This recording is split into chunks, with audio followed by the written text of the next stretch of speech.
This is ALBrooks, and this is my price action trading course. This module has to do with reversals. When the market's in a trend, it's moving mostly in one direction. For example, in a bull, it's moving up, and in a bear, it's moving down. And when the market is in a trend, it's always contained in a channel. A bull trend forms a series of higher highs and higher lows, and it's contained in a rising channel. The bottom of the channel is the bull trend line. A bear trend is a series of lower highs and lower lows, and it's contained within a falling channel, and the top of the channel is the bear trend line. You should always be looking for support and resistance. Although most resistance fails to stop a bull trend, all bull trends end at resistance. And although most support fails to stop a bear trend, all bear trends end at support. So you should be paying attention to support and resistance and watching how the market behaves and seeing if there is a reversal pattern there, if the context is good and the signal bar is good for a trade in the opposite direction.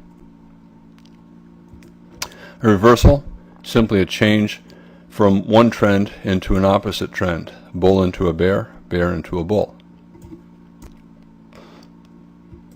First step in all reversals is breaking the trend line, which is a breakout from the channel. So if you have a bear trend, the first step is breaking above the top of the channel, which means breaking above the bear trend line. The next step is a series of lower highs and lower lows. So if you have a bull trend turning into a bear trend, instead of making higher highs and lows, you're now starting to make lower highs and lows. If you have a bear trend making lower lows and lower highs, and it's turning into a bull trend after it breaks the trend line, you want to see higher highs and lows. You want to see the market start to trend up. Some traders only trade trends. They don't want to trade reversals because the probability within trends usually is high, 60% or higher, that the trend will continue. The risk, however, is often greater because you usually have to use a wider stop, and that's the price you pay to get the higher probability. The rewards also will be at least as big as the risk. Whenever the probability is 60%, usually the reward is equal to about the risk. Other traders only want to trade reversals because they see the potential reward as much bigger than the risk, and they're willing to accept a lower probability of success to achieve that very big reward. And there's no right or wrong. Both are acceptable ways to trade. Remember, most reversal attempts fail, and ultimately most reversal attempts become trading ranges and not trends in the opposite direction. Even when a successful reversal trade occurs, usually the reversal results in a big trading range instead of a trend in the opposite direction. But the opposite move usually goes far enough to at least make a swing profit. All reversals actually are some type of double top or bottom. A reversal always involves some kind of a test. So if the market is going up and it reverses, there probably was a test in there and some kind of double top if you look hard enough. Most reversals involve some kind of a trading range as well. All bottoms are variants of double bottoms. All tops are variants of double tops.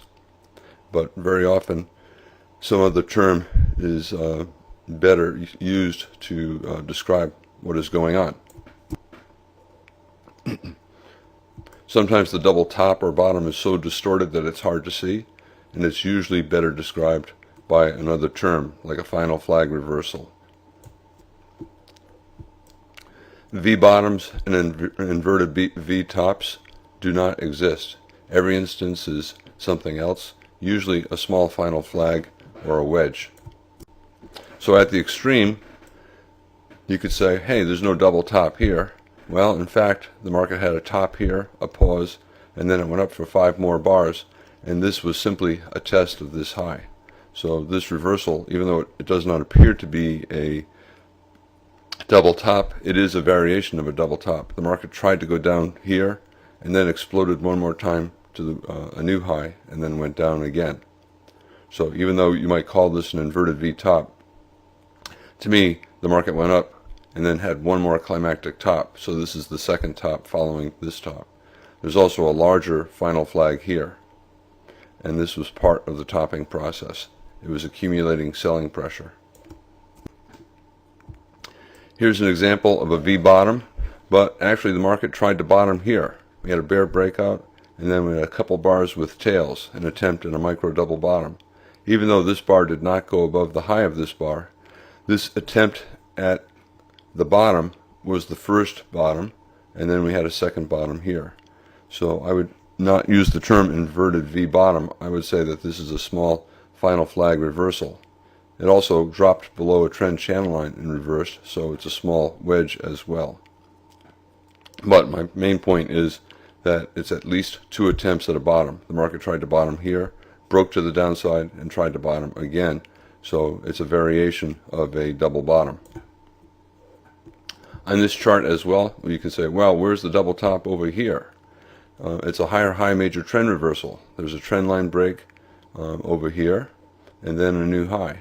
Well, it's actually a double top with this high.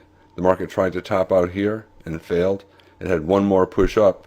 So this top is actually a double top with this.